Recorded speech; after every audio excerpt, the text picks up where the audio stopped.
Sugar is one of the biggest reasons behind high blood pressure, but everybody keeps blaming salt. And don't get me wrong, sodium does play a role. However, if it is that your sugar intake is high, leading to high insulin levels, that automatically tells your kidneys to hold on to sodium. And once your body holds on to sodium, it naturally is going to hold on to water, because water follows sodium. And that leads to higher blood volume, which leads to higher blood pressure.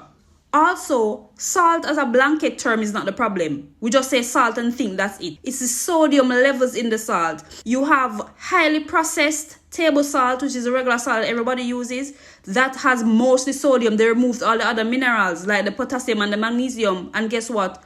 Those other minerals that they just removed, those minerals balance out sodium. Potassium keeps sodium under check. Magnesium keeps everything under check. And those were removed. So that's the reason why the natural sea salt that is not so highly processed, we still have those minerals. It will not raise your blood pressure as much as the regular table salt that everybody uses. And it's in everything. Fast food, processed foods, it's in everything. So when you say you have to watch your salt intake, you have to watch those foods because those foods still have the high salt content.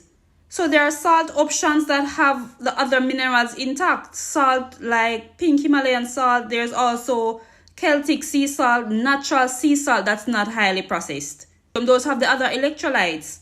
If you say you're watching salt because of high blood pressure, you should be watching sugar. Which most people, I promise you, they're not doing that. Which your sugar intake is leading to the high blood pressure too.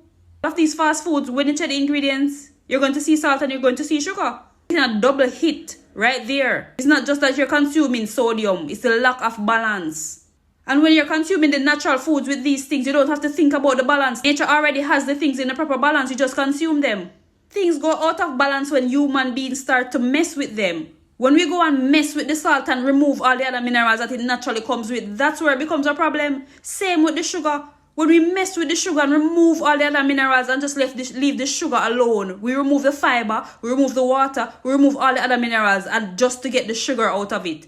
That's where sugar itself becomes a problem as well. But sugar in its natural state is good. Same as salt in its natural state. When we eat the natural stuff, we don't have to worry about, oh, let me balance out my potassium with my magnesium. We don't have to worry about that. Nature already gives us that packaged. So when it comes to the natural herbs that we can use to balance out these things, we can look at things like hibiscus, good for high blood pressure. Dandelion, good for high blood pressure. It's a natural diuretic, so it helps your body to push out the sodium. You pee more when you take diuretics. Thing in nettle, we're talking about things like soursop leaves, blue vervain, chamomile. High stress levels as well can cause high blood pressure. So the same, you have to think about those type of herbs that calms the nervous system. Herbs that are good for the adrenal glands. Which are those herbs? Hawthornberry, good for the heart, good for high blood pressure. But guys, we still have to think about the root causes. We have to focus on root causes. You can't just be focusing on just the herbs alone and don't want to fix the initial problem. If you don't fix the root cause, the problem will always be coming back. So fix the root cause.